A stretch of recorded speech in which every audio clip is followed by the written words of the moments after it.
A continuación, nos acompaña la doctora Catalina Vázquez, quien presentará la conferencia Tamizaje en fibrosis quística.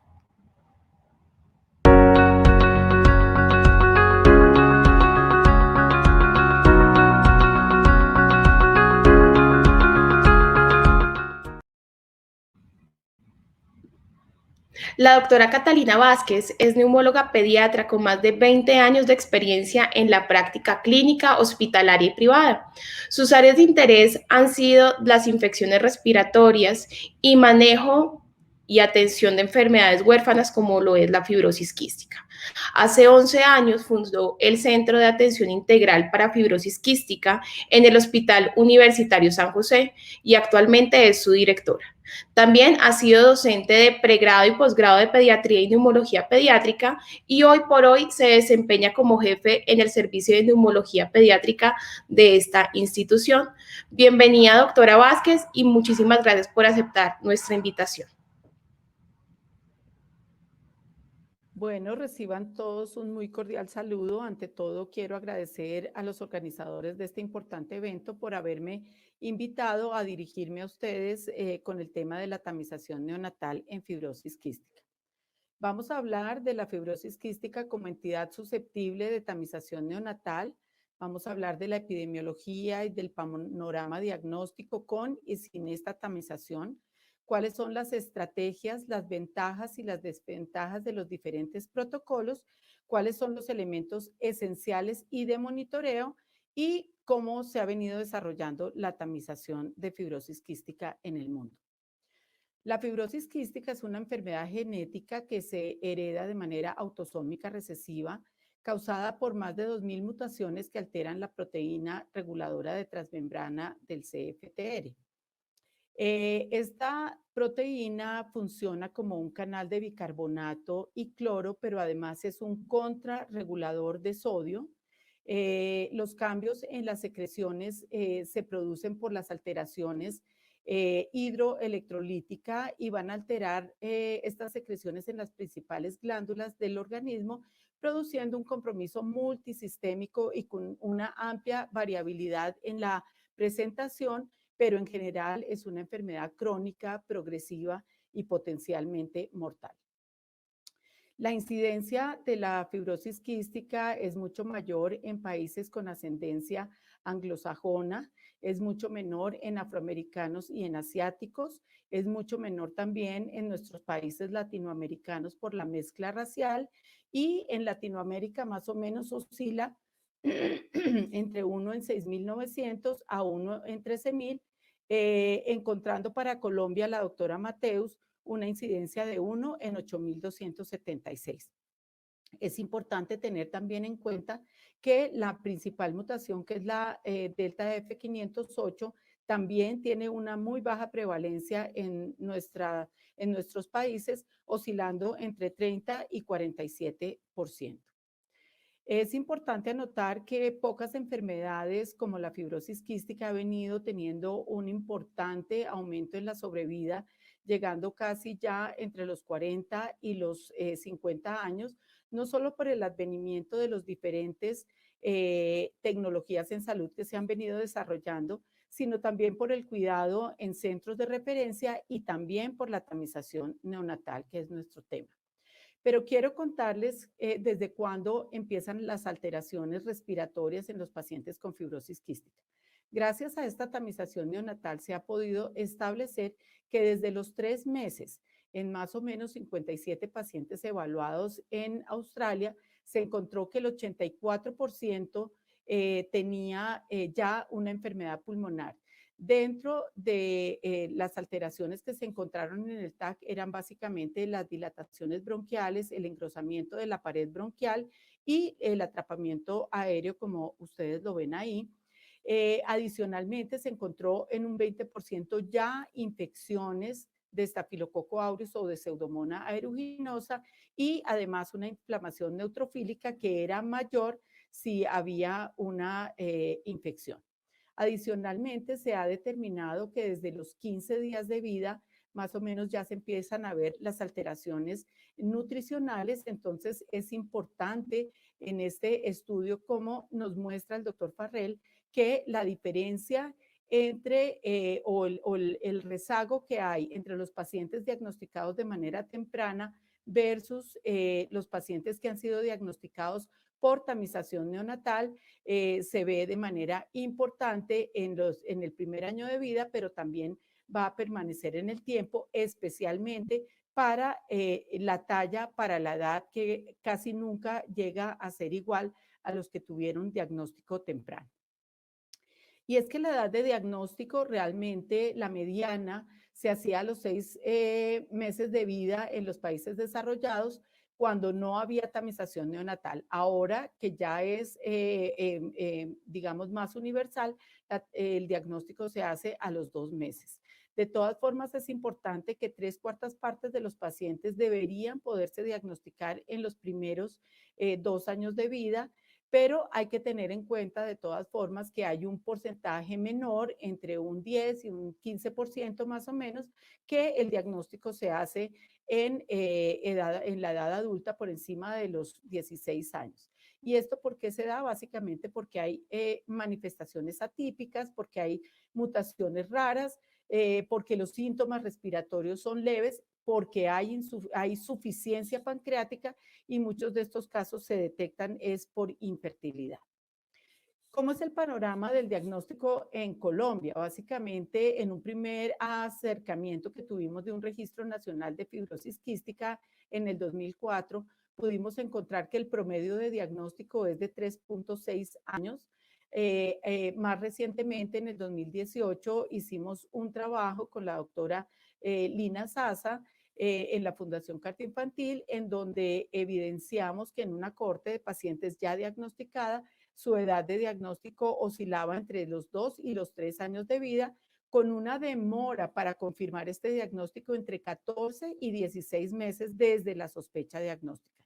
Y si nos vamos a las fuentes oficiales del Ministerio de Salud, tenemos en cuenta, que en los menores de 2 años solamente el 42.8% de los pacientes se hacía el diagnóstico antes de los 2 años. Entre los 3 y los 10 años se hacía en un 30% el diagnóstico, y aún más allá de los 11 años, aún hasta más allá de los 20 años se puede hacer el diagnóstico de la fibrosis quística. ¿Cómo se hace este diagnóstico entonces? Básicamente tenemos que tener una clínica sugestiva o un test de neonatal positivo o una historia familiar.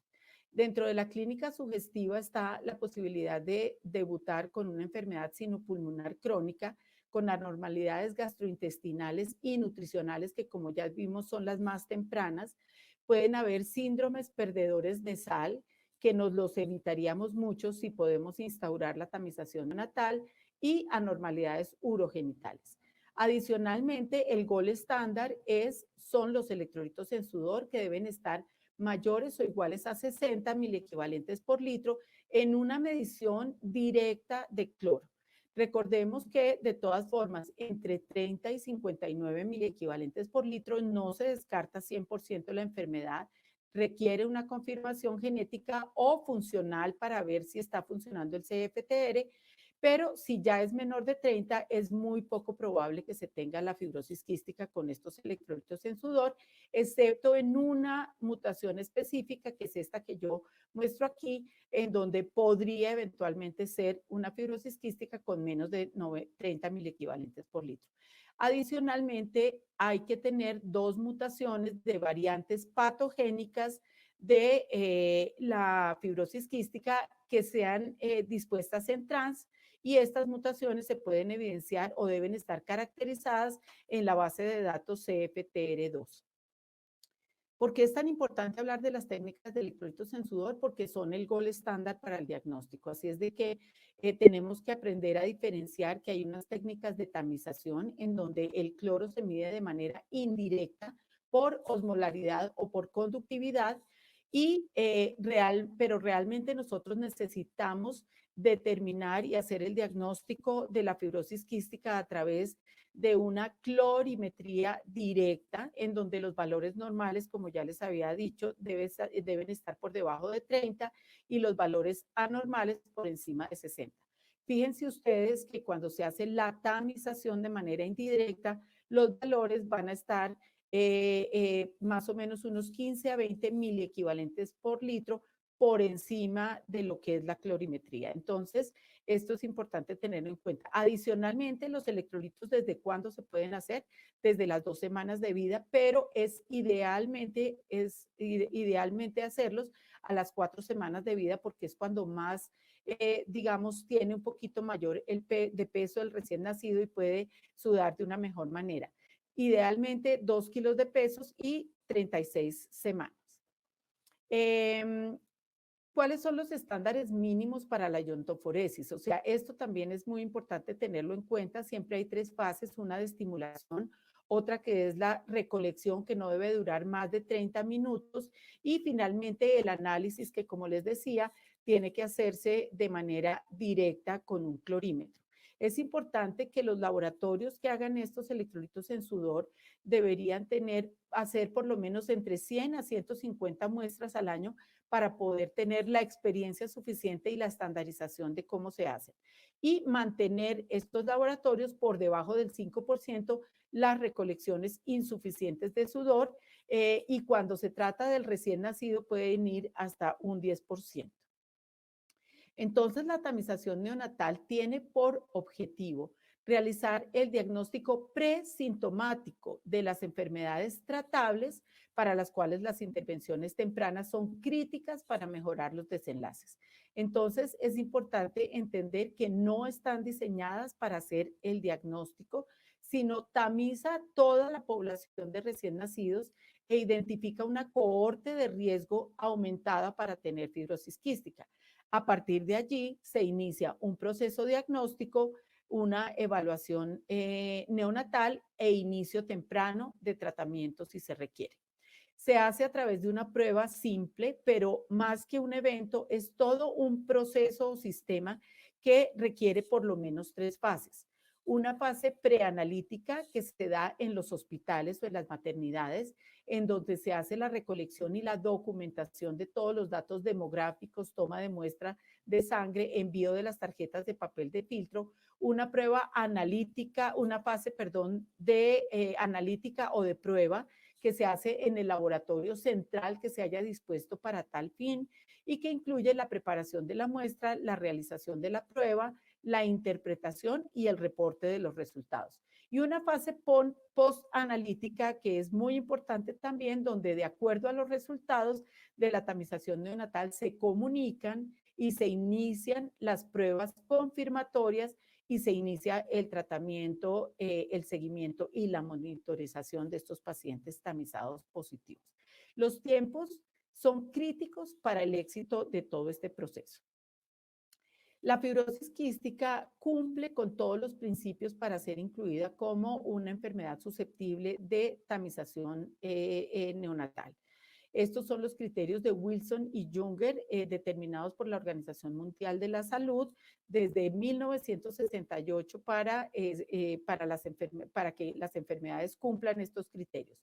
Más adelante, el Colegio Americano de Genética Médica y Genómica determinó unos criterios mínimos que también son cumplidos por la fibrosis quística, y les quiero contar que en el 2005 el CDC y la Fundación de Fibrosis Quística hacen una publicación en donde justifican y muestran toda la evidencia para la tamización neonatal en fibrosis quística.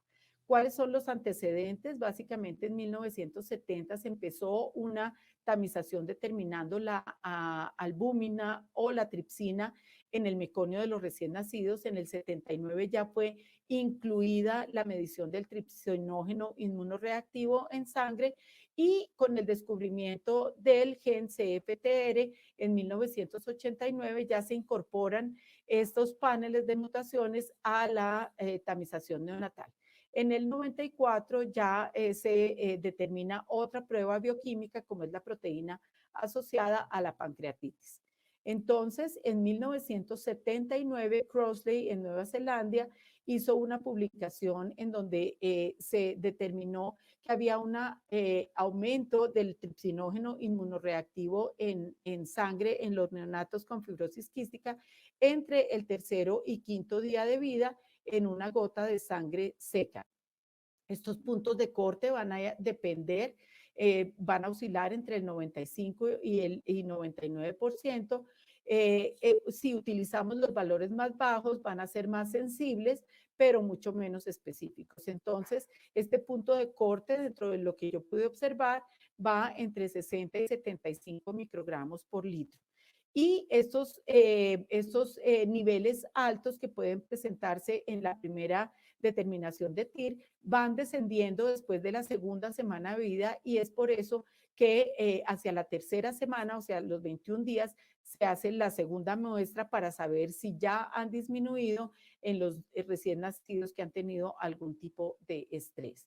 Entonces, ¿por qué se escoge tripsinógeno? Porque es la única enzima digestiva que solo se produce en el páncreas y con la fibrosis quística hay una obstrucción de los canales pancreáticos, una destrucción del parenquima pancreático y de manera retrógrada se pasa de los acinos, la tripsina, a la sangre y por eso se eleva en sangre. Entonces, esto se hace por radioinmunoensayo y a partir de este momento ya todos los protocolos empiezan a tamizar con la tripsina inmunoreactiva, para lo cual hay que ajustar los valores.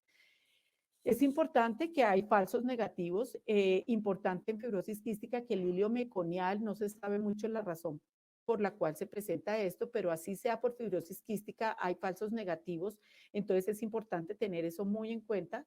Puede haber errores de laboratorio o si nosotros tomamos puntos de corte muy altos, pueden hacer también que nosotros pasemos algunos pacientes con fibrosis quística sin que salgan positivos en la tamización, pero eso ocurre en casi todas las tamizaciones.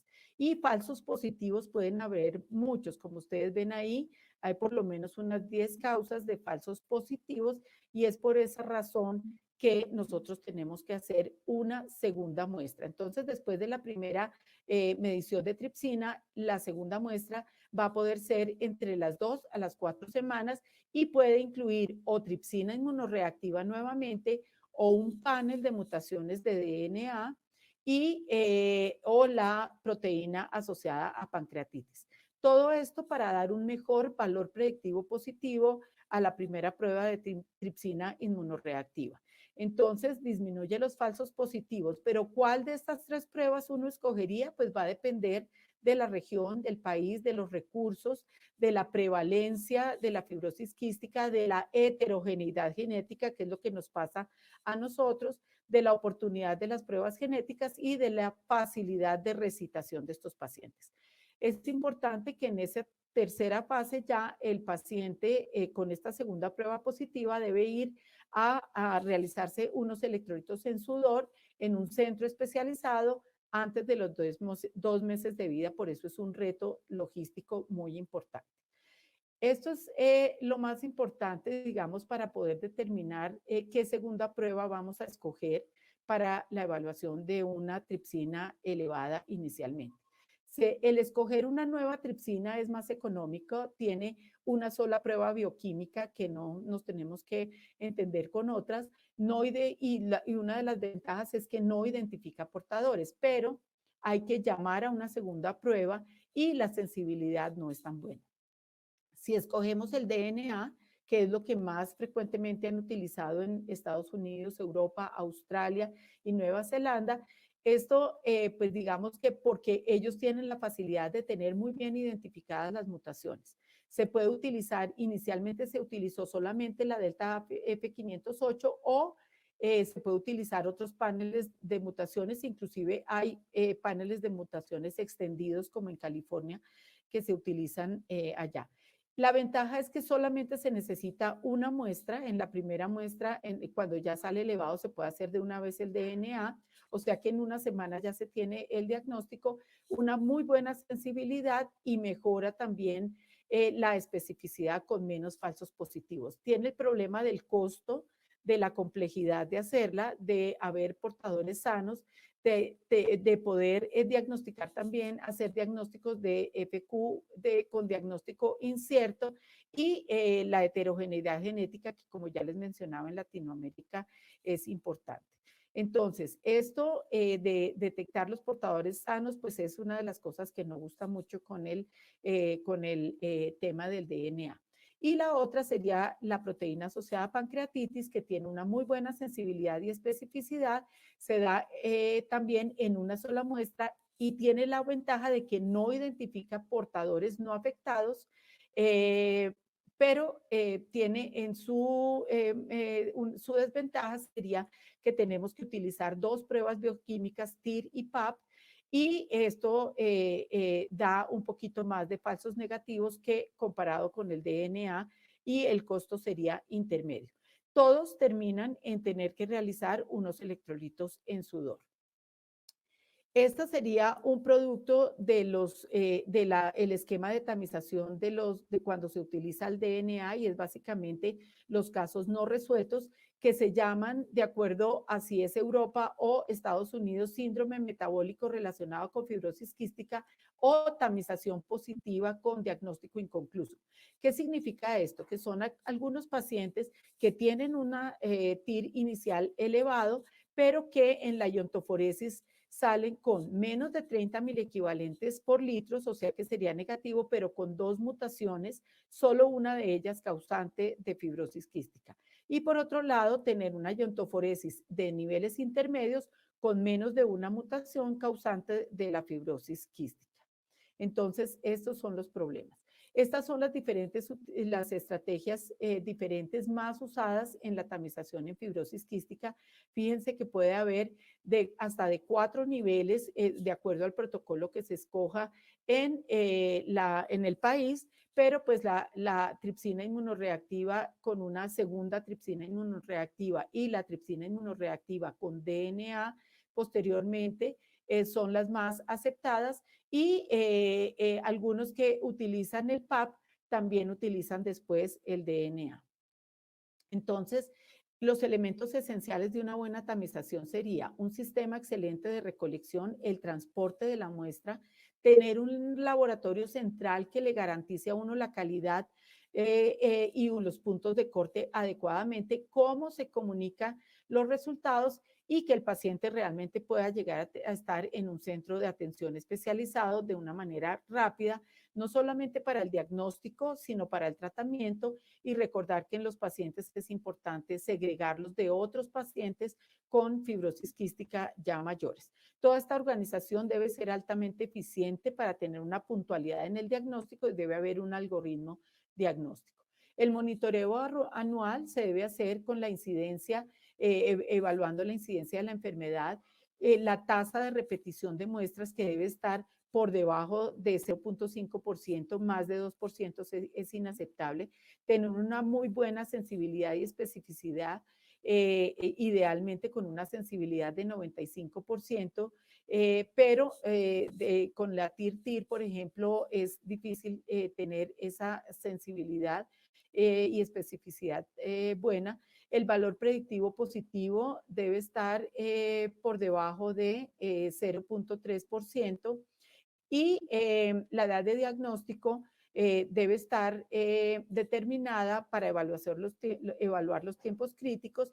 Idealmente, en centros especializados, el paciente debe estar entre el 35 y el 58º día de vida y debe tener una consejería genética. Son muchas las ventajas de la tamización neonatal, mejora mucho la sobrevida, se ha determinado esto, pero además se ha determinado la mejora de muchos otros desenlaces e indicadores de morbilidad.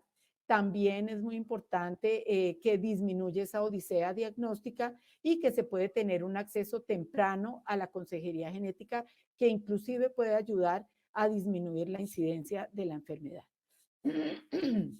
Esta es la implementación en el mundo de la tamización neonatal de fibrosis quística. Fíjense que ya, pues digamos, hay un buen porcentaje de países que tienen una tamización nacional de fibrosis quística. Esta es la gráfica, digamos, en Europa de cómo está el panorama y cuáles son las diferentes estrategias que se utilizan en los diferentes países.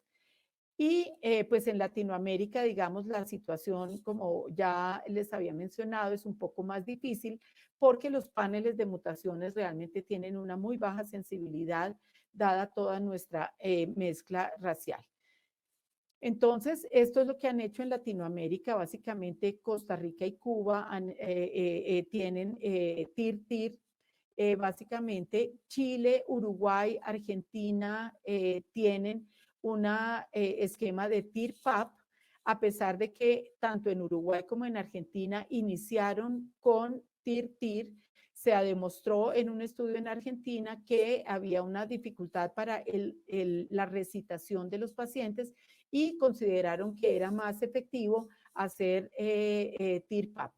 Brasil, México, Paraguay y Perú tienen unos muy buenos, tienen unos esquemas de TIR-TIR también. Brasil ha documentado recientemente una experiencia de 5 años en Sao Paulo, donde muestra unos beneficios muy importantes con esta estrategia. Recordemos entonces que el Ministerio de Salud tiene una guía de práctica clínica para fibrosis quística ampliamente utilizada y que desde esta guía en el 2014 se recomendó que era importante los estudios moleculares y de asesoramiento genético para tratar de disminuir la incidencia de la enfermedad y que la realización de la tamización neonatal era definitivamente recomendada. Adicionalmente, se hizo unos estudios de costo-efectividad en las evaluaciones económicas, concluyendo que si el costo de la prueba de tamización fuera de 4,000 pesos, esta podría ser una alternativa costo-efectiva para nuestro país, usando como umbral 3 veces el GDP per cápita en Colombia. Entonces, para concluir, la tamización neonatal en fibrosis quística ha tenido un impacto positivo a corto y a largo plazo en los desenlaces clínicos. Ha demostrado que es una estrategia de salud pública importante y costo efectiva. Ha habido una expansión importante de esta tamización en el mundo. Todos los esquemas inician con tripsina inmunoreactiva y luego hay diferentes aproximaciones en donde los protocolos con DNA pues demuestran ser que tienen una oportunidad de detección mejor, un mejor valor predictivo positivo, pero detectan portadores que no es deseable y también detectan más diagnósticos inconclusos. Esta podría no ser la mejor opción para Latinoamérica por la heterogeneidad genética y por otro lado, las estrategias, pues digamos que más se recomiendan para nosotros serían TIR-TIR o TIR-PAP.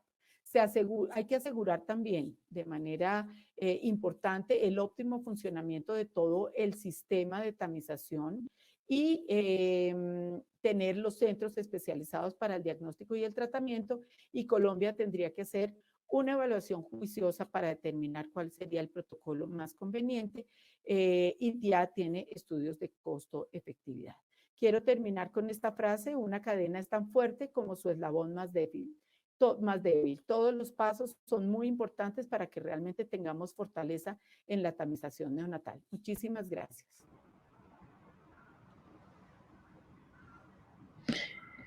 Doctora Vázquez, muchísimas gracias por su presentación. Les ha dejado a los participantes importantes recomendaciones para tener en cuenta de cómo debemos implementar y cuál debe ser la mejor técnica para poder utilizar basado pues en las opciones que tenemos en nuestro país y en Latinoamérica para poder realizar un tamizaje efectivo de la fibrosis quística. Ahora vamos a continuar con el foro sobre el tamizaje de fibrosis quística, el cual está conformado por la doctora Olga Patricia Panqueva, neumóloga pediatra del Hospital Universitario San Ignacio, Diego Otero, microbiólogo de la Fundación Colombiana para Fibrosis Quística y otras enfermedades respiratorias, y el doctor Gustavo Giraldo, que es el encargado de moderar este espacio. Bienvenidos.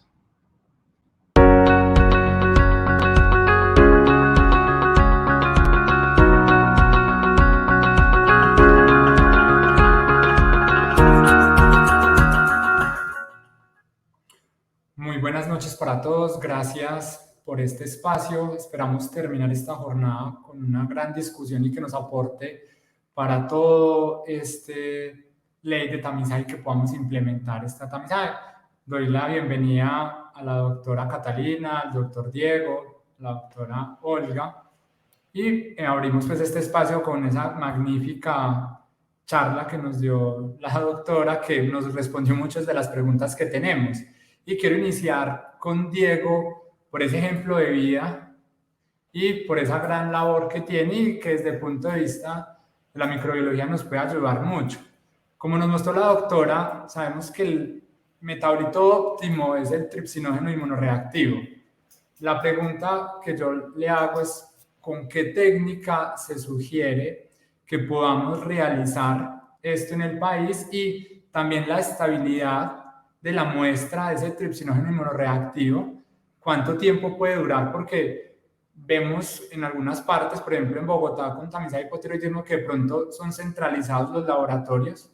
Entonces no sé cuánto pueda durar y se puedan afectar estas muestras. Doctor Diego. Muchas gracias para todos. Muy amable por la pregunta. Bueno, digamos que la técnica de biología molecular más usada para este tipo de necesidades es una ELISA. Una ELISA es una técnica relativamente sencilla de hacer, que se puede montar en, digamos, cualquier laboratorio básico de biología molecular. No requiere muchos equipos especializados, ni tampoco reactivos especializados. Entonces, digamos que es muy fácil montarla.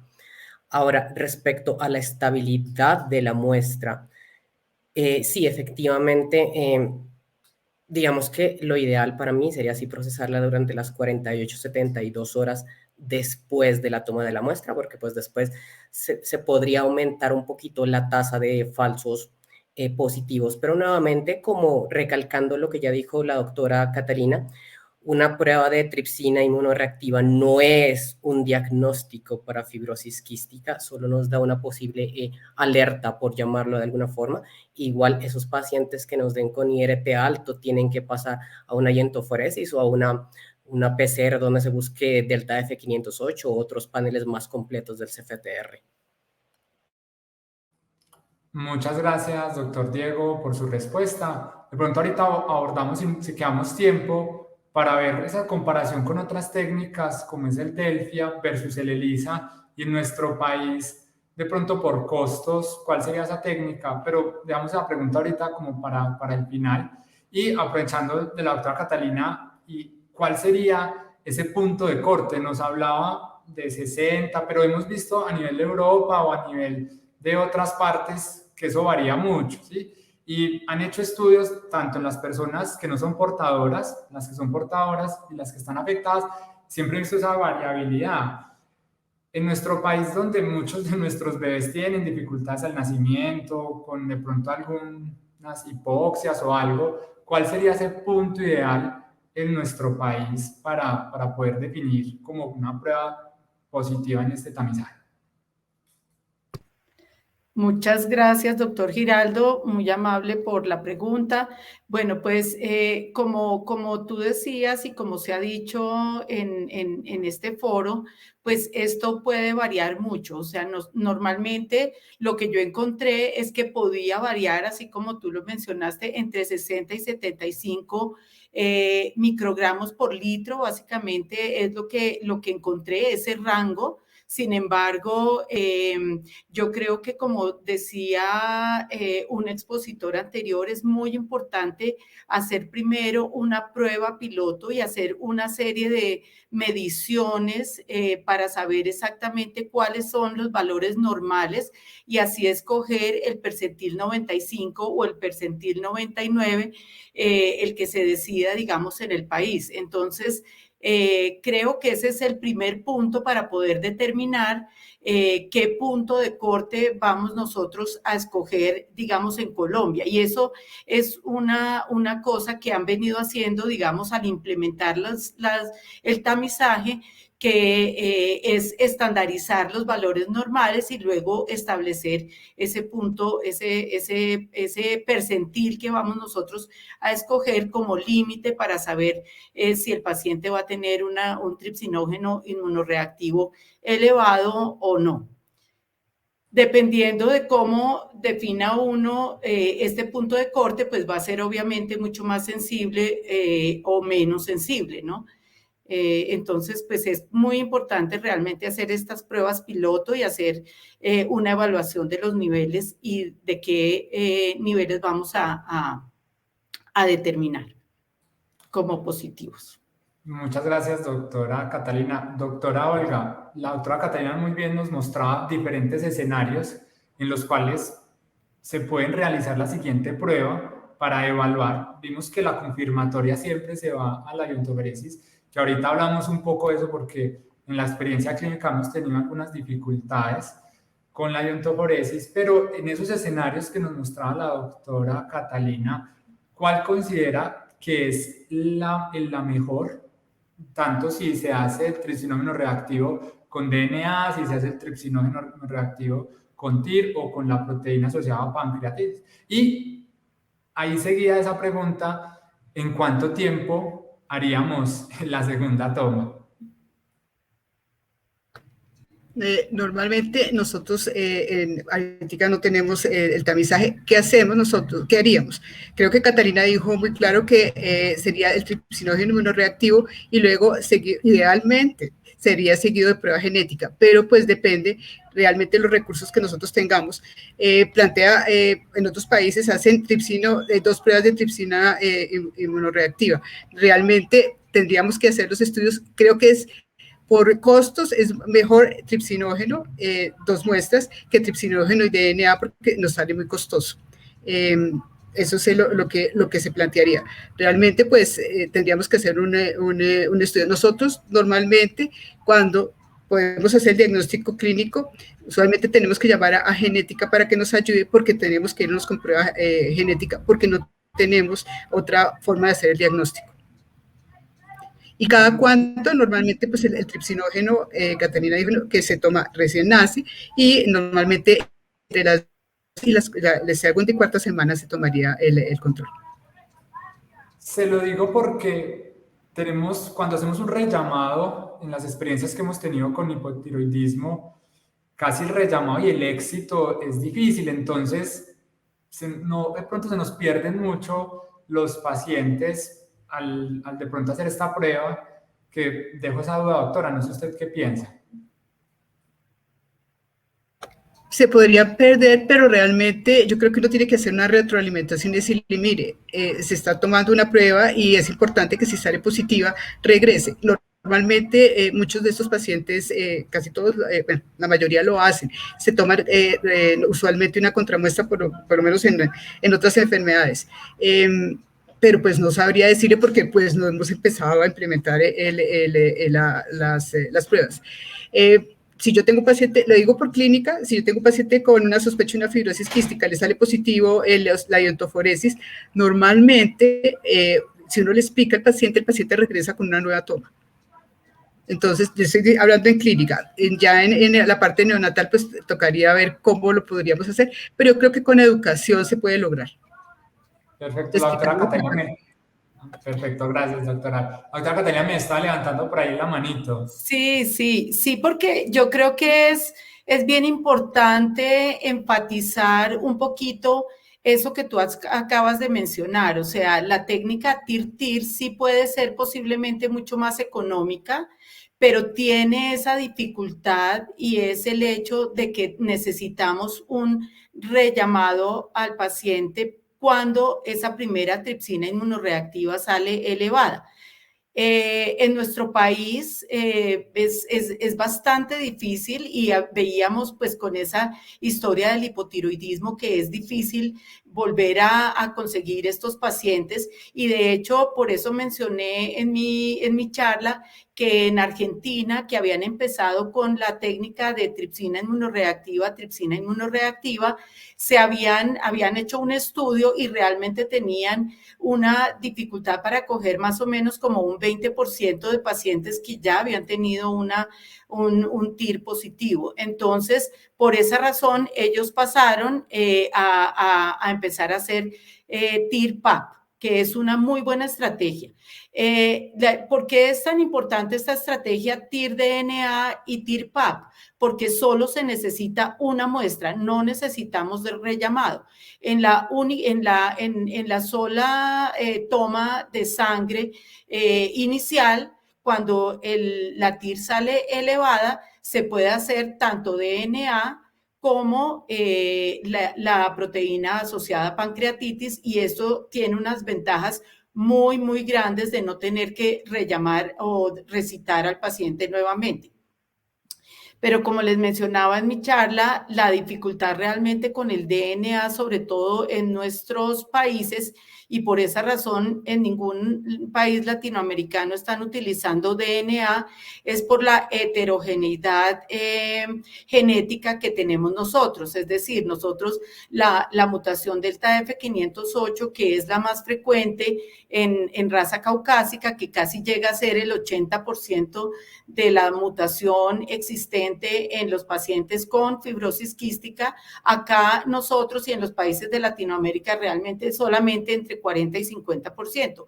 No tenemos paneles de mutaciones y por ende pues va a ser muy difícil el diagnóstico genético. No quiere decir esto que los pacientes que salgan con las dos pruebas positivas, tanto la primera como la TIR-TIR como TIR-PAP, se le hagan un test de sudor, que es el gold estándar realmente para el diagnóstico, y por supuesto posteriormente se requeriría hacer una confirmación de todas formas de las mutaciones que tenga ese paciente, pero ya en un centro especializado, después de analizar el caso del paciente, ya tendría que hacer un diagnóstico genético. Muchas gracias, doctora Catalina. Doctor Diego, va a ser como 3 preguntas en una. Vamos a ver si me sale este combo. La primera es si sabemos, esta pregunta es muy difícil, si sabemos los falsos positivos y falsos negativos que podemos tener con esta técnica de TIRS. La segunda pregunta es ahí para complementar la parte de esa experiencia en la fundación de los pacientes que tenemos con fibrosis quística, si de pronto tienen algunos datos de esas mutaciones que pronto nos puedan servir para diseñar un panel de fibrosis quística en Colombia.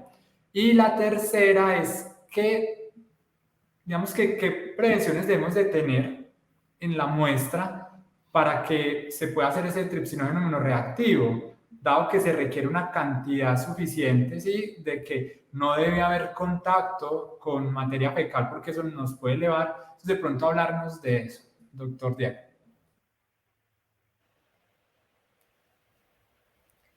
Sí, gracias. Voy a empezar con la segunda, digamos, con la parte genética, que es lo que me estoy desempeñando ahorita laboralmente, lo que tengo más conocimiento. Digamos que hacer como un screening de la población colombiana sería muy útil para ver cuáles son las mutaciones prevalentes en la población. Hasta donde yo estoy enterado, el único estudio que existe al respecto es el que hizo la doctora Heidi Matthews por allá en el 2005, y sí, efectivamente, no se encontró la prevalencia del 70% global que tiene delta F508. Y se encontraron otras mutaciones diferentes que me parece que son mutaciones intrónicas que no son muy comunes en el resto del mundo, pero que sí son muy presentes acá. Y sí, eso como lo ha dicho ya varias veces la doctora Catalina Vázquez, esa heterogeneidad genética puede complicar un poco hacer exámenes dirigidos hacia ciertas mutaciones, porque de pronto nos va a dar negativo porque la mutación no está ahí. Ahora, ¿qué pasa? Cuando generalmente tú buscas una delta F508 y no la encuentras, como acá es muy difícil conseguir un panel que evalúe 34 o 50 mutaciones, generalmente lo que se debería hacer es mandar la secuenciación completa del CFTR, pero eso ya nos coloca una barrera de frente que es muy problemática, que es el costo. Esos exámenes genéticos, ya sea secuenciación completa, ya sea MLPA, son muy costosos acá en Colombia y en realidad son muy pocas las sedes donde se pueden desarrollar. Generalmente incluso se tiene que mandar la muestra de sangre por fuera del país para que se secuencie y después se analizan los datos. Entonces, lo ideal sí sería que pudiéramos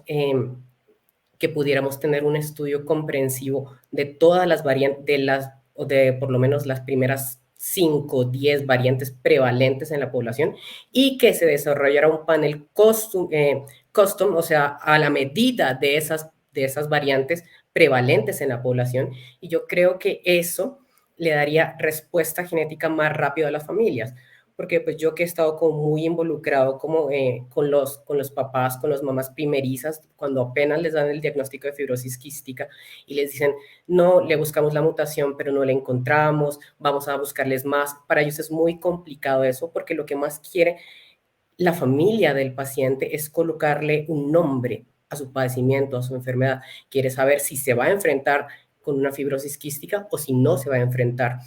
Entonces, la verdad es que tener un panel dirigido frente a las mutaciones más comunes acá en población colombiana sí sería algo supremamente útil.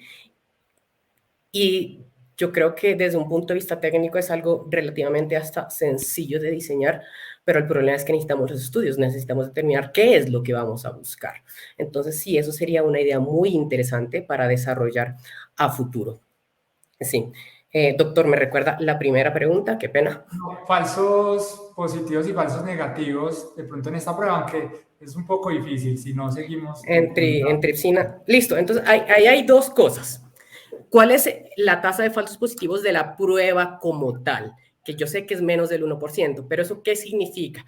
Significa que ¿cuál es la probabilidad de que yo teniendo una IRT alta, la prueba me dé negativa? Eso es menos del 1%. Listo. Ahora, eso no significa que todos los pacientes que tengan una IRT positiva van a tener fibrosis quística. ¿Listo?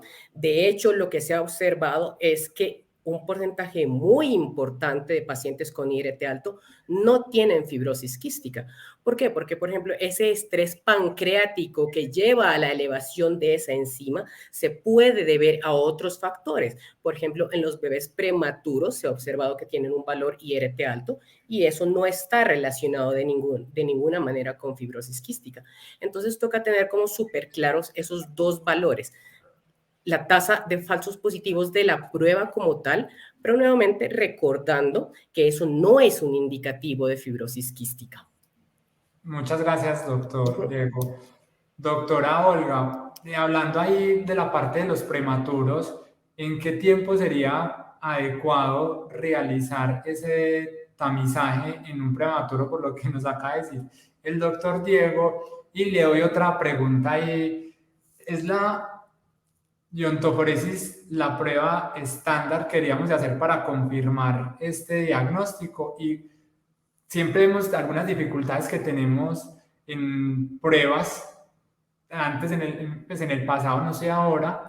Entonces sería esa la prueba gold estándar, como nos mencionaba la doctora Catalina, para la confirmación de estos pacientes que salen positivos con la contramuestra.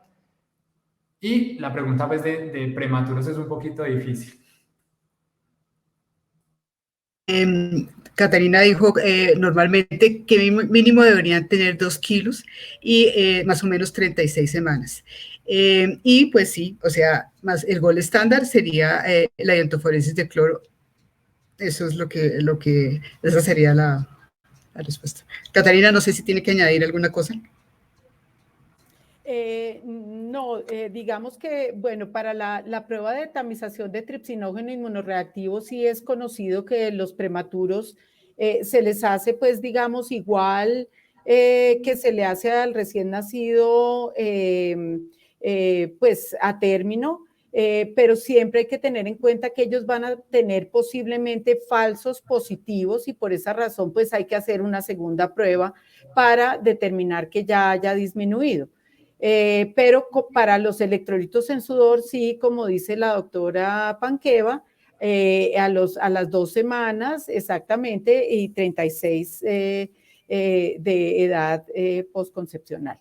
Entonces, me parece que esa sería, y que tengan por lo menos 2 kilos de peso para hacer los electrolitos en sudor. Y sí, efectivamente, los electrolitos en sudor son el gold estándar. Es la única forma como nosotros determinamos que realmente el CFTR está alterado.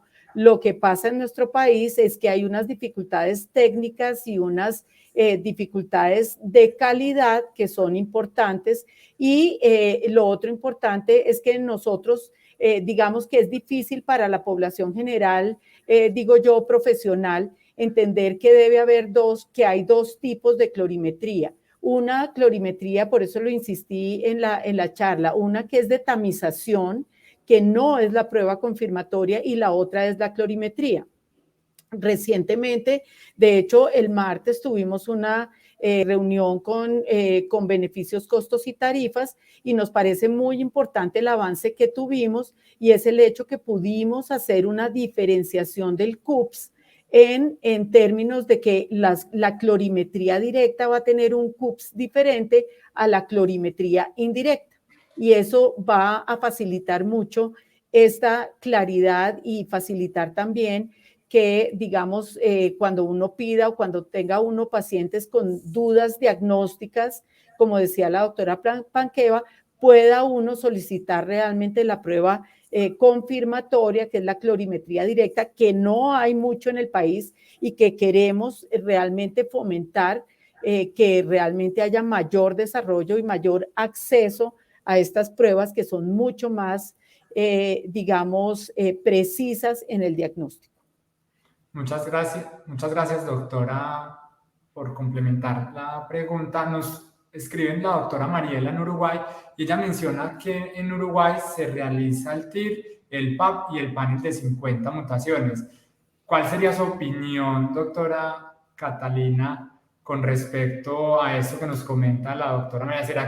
¿Será que lo podemos hacer acá en nuestro país? Y aprovecho, ¿será que tenemos la infraestructura para poder realizar este tamizaje que nos propone la colega en Uruguay? Y también tenemos la infraestructura, los centros para toda la atención que requieren los pacientes con fibrosis quística.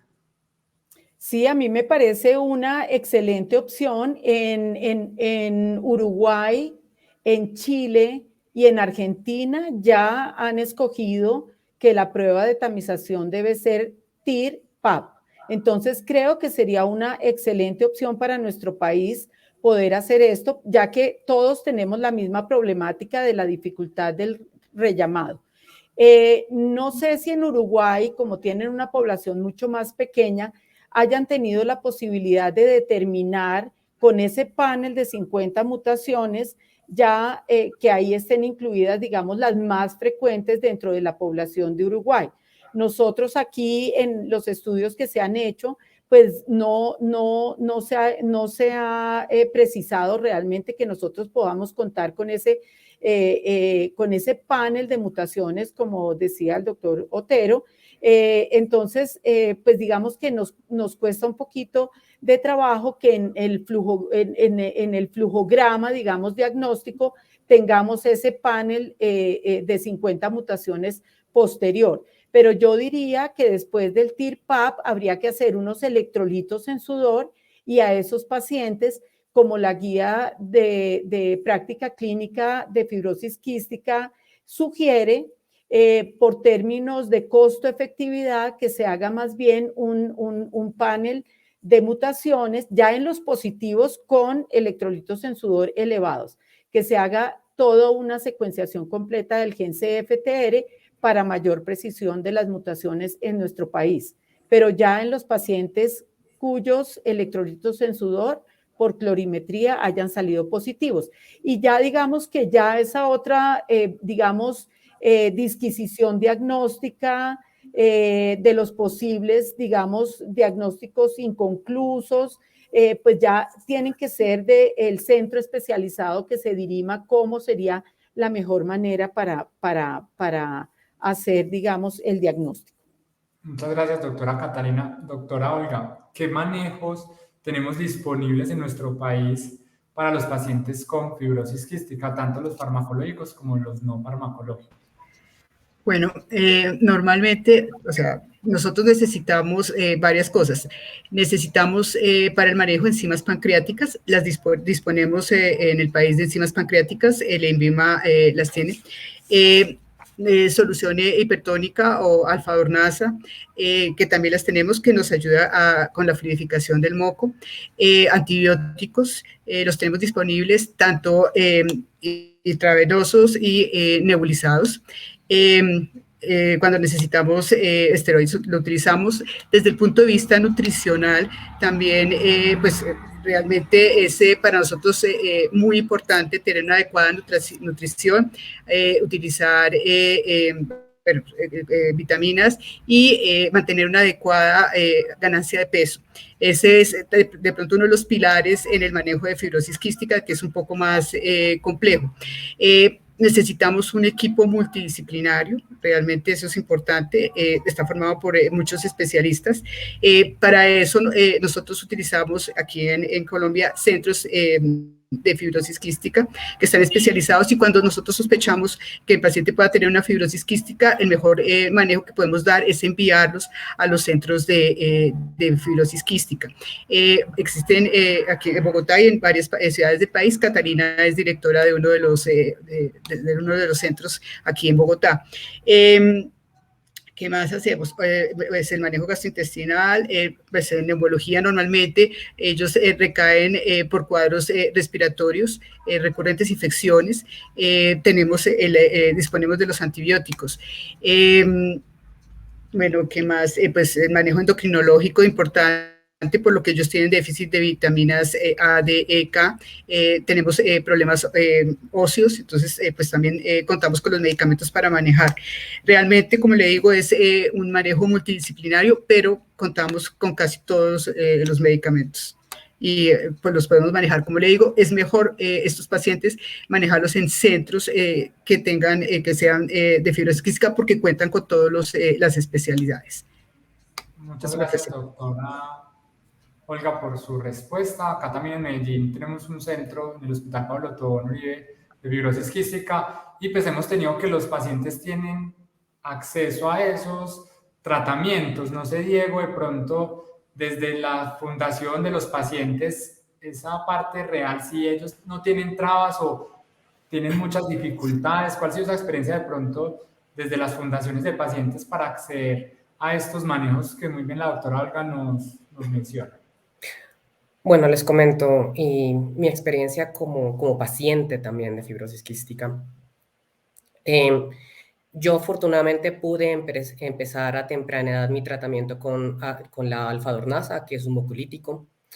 Cuando la tobramicina empezó a llegar al país, que es un antibiótico dirigido hacia combatir las infecciones por Pseudomonas aeruginosa, también nos dieron acceso rápido. El creón, que son las enzimas pancreáticas que ya mencionó la doctora, también tenemos acceso. Digamos que a mi parecer, y es mi parecer personal, el acceso es limitado en ciertas regiones del país, especialmente en pacientes que no están en ciudades grandes, que no están en Bogotá, que no están en Medellín, que no están en Cali, iniciando porque el diagnóstico en esos escenarios es muy complicado.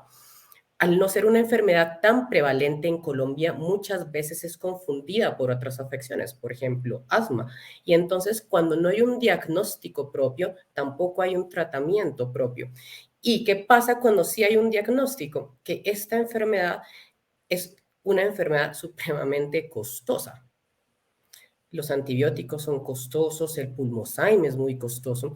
Entonces, nos hemos dado cuenta que las CPS siempre colocan como ciertas trabas para suplir las necesidades de los pacientes.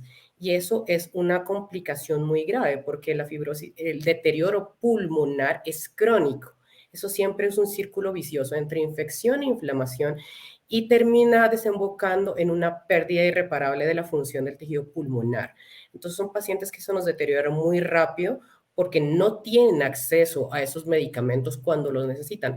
Entre más temprano se inicia el tratamiento es mejor. De ahí la importancia de hacer este cribado neonatal para empezar a tratar a estos pacientes en centros especializados lo más rápido posible. Y ahora, ¿qué pasa? Digamos que ese tratamiento con mucolíticos, con antibióticos, con corticosteroides, sí, funcionó muy bien, yo diría hasta el 2010, hasta el 2011. ¿Por qué? Porque en el 2011 ya empiezan a salir nuevas moléculas que son los correctores y los potenciadores del CFTR que nosotros actualmente acá en Colombia no tenemos. Y estas moléculas cambiaron completamente el escenario de tratamiento para fibrosis quística, tanto en Estados Unidos como en Europa, que es donde ya se están implementando, porque lo que hacen a grandes rasgos es corregir el funcionamiento del CFTR. Entonces, lo que se ha visto en pacientes que tienen acceso a estas moléculas es un aumento impresionante en la calidad de vida. Mejora en la capacidad pulmonar, mejora en el BMI, disminución de exacerbaciones, disminución de ingresos hospitalarios. Y eso es lo que nosotros ahorita como fundación estamos luchando para que nuestros pacientes tengan acceso a esas moléculas. Actualmente hay 4 aprobadas ya por el FDA en Estados Unidos, pero en Colombia, aprobadas por el INVIMA, no tenemos ninguna. Y eso de verdad es algo que le cambia la vida a los pacientes completamente, porque les alarga la esperanza de vida, les evita la posibilidad de llegar a necesitar un trasplante pulmonar, que era un desenlace antes bastante común de fibrosis quística, y eso es lo que nosotros estamos buscando ahorita, aprobar esas moléculas, que eso es la última generación de tratamientos para fibrosis quística y que lamentablemente nosotros, Colombia, en este momento no tenemos.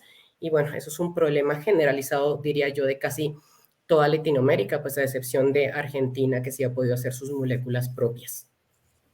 Muchas gracias, doctor Diego. Y aprovecho ahí para juntar. La doctora Mariela nos aclara que las pruebas, ese panel, lo hacen solo a los pacientes que tienen iontoforesis positiva. Entonces, juntando ese complemento, no sé si la doctora Olga o la doctora Catalina, ¿cuál sería el futuro del tamizaje en fibrosis quística? Porque el doctor Diego ya entró en un tema sobre los nuevos medicamentos que tenemos y sabemos que solamente son susceptibles a ciertos tipos de mutaciones. ¿Cuál sería ese futuro que nos espera en el tamizaje y por qué no pues, hablar del futuro del tratamiento de fibrosis quística? Sí. Doctora Catalina. Sí, pues bueno, aparte de lo que ya han mencionado, a mí me parece muy importante que la verdad los pacientes en este momento yo creo que pueden tener el acceso a la mayoría de los medicamentos que se utilizan y recuerden que casi el 98% de la población está afiliada en nuestro país, así es de que definitivamente pues tenemos una ventaja muy grande y es que ya los pacientes en este momento están siendo tratados con todos los medicamentos y con todas las farmacológicos y no farmacológicos en este momento. De todas formas, sí hay dificultades en ciertas regiones del país y con ciertas EPS que, digamos, se pasan un poquito por la faja el cumplimiento de la entrega de estos medicamentos y el hecho de no concentrar la población en un centro de referencia como el que nosotros tenemos, dificulta muchísimo que el profesional se pueda comunicar con su EPS y que las EPS realmente deberían tener identificada su población para que realmente estos pacientes con patologías huérfanas no se les niegue, ni se les demore, ni se les dé de manera intermitente los medicamentos.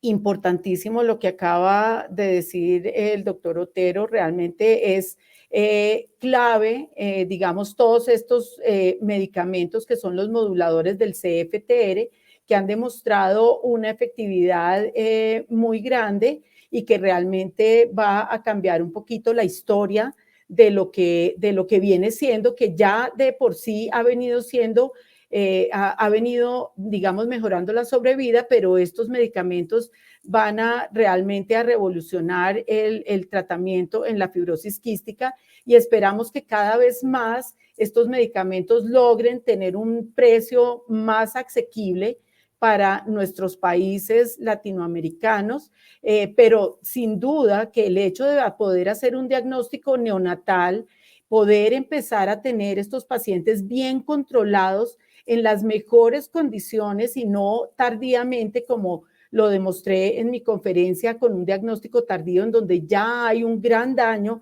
pulmonar, ya hay una desnutrición que no se puede recuperar, pues va a ser van a ser unos pacientes que van a poder tener el acceso a estos otros medicamentos que realmente van a transformar sus vidas y van a estar en muchísimas mejores condiciones, que es lo que pasa en los países desarrollados. Doctora Olga, no sé si de pronto nos complemente un poco en ese futuro ya vimos un poco el futuro como del manejo y del tratamiento, y es ese futuro que esperamos de que estos medicamentos sean asequibles, que hagamos compras centralizadas en el país y que podamos reducir ese costo y que en verdad cambiemos la historia natural de nuestros pacientes. Pero usted, ¿cómo se sueña ese tamizaje? Si a usted le dice el ministerio, después de ver estas magníficas conferencias, dice: doctora, usted va a organizar el tamizaje de fibrosis quística, ¿cuál es ese tamizaje que usted se sueña? El que tiene Uruguay, me parece muy interesante. Tripsina inmunoreactiva, luego la enzima y luego el panel, electrolitos en sudor y panel. Sería ideal si eso se pudiéramos hacer. Pero realmente a mí me gustaría tener exactamente las mutaciones que son prevalentes aquí en Colombia para realmente orientar mejor el diagnóstico. Yo soy clínica y como clínica les cuento que es muy difícil a veces. Yo no tengo en mi hospital un centro de fibrosis quística, tengo las especialidades, pero no tengo el centro de fibrosis quística. Y cuando nosotros planteamos la posibilidad de que el niño tenga una fibrosis quística, les cuento que es muy, muy complejo lograr que la EPS envíe a un centro donde el niño donde pueda tener todo para el manejo de fibrosis quística. En especial, el doctor tiene razón, en ciudades que son intermedias es bastante complicado. Si es en ciudades intermedias, ¿cómo será si el paciente vive en un pueblo? O sea, es muy complejo lograr que realmente la EPS se haga conciencia de que tiene que mandarlo a un centro donde se le pueda realizar todo el manejo. Eso es muy complejo y pues yo creo que también tendríamos que partir de ahí.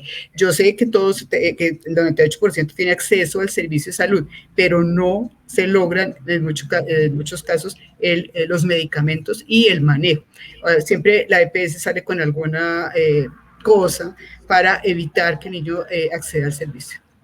Muchas gracias, doctor Diego. Una frase que nos quiera dejar, ya nos queda un minuto, una frase que nos quiera dejar. Pues yo quiero hacer un llamado a resaltar la importancia de todas estas técnicas de cribado neonatal para todas las patologías, porque eso es esperanza de vida para nosotros, para los pacientes, y eso es esperanza para las familias. Poder tener acceso temprano a un tratamiento y lograr llevar una vida relativamente normal es lo que nos merecemos todos nosotros, y con ayuda de estas herramientas diagnósticas lo podemos alcanzar. Bueno, muchas gracias, doctora Olga, doctora Catalina, doctor Diego, por regalarnos este tiempo tan valioso y que seamos el granito de arena y que en unos años cortos ya estemos hablando de cuáles son las experiencias que hemos tenido en el tamizaje neonatal en fibrosis quística y cómo hemos cambiado esa historia natural de esta enfermedad. De nuevo, pues les agradezco mucho y los dejamos para que compartamos el día de mañana otras charlas interesantes y bueno, un abrazo para todos. Hasta luego. Muchas gracias. Muchas gracias para todos. Gracias.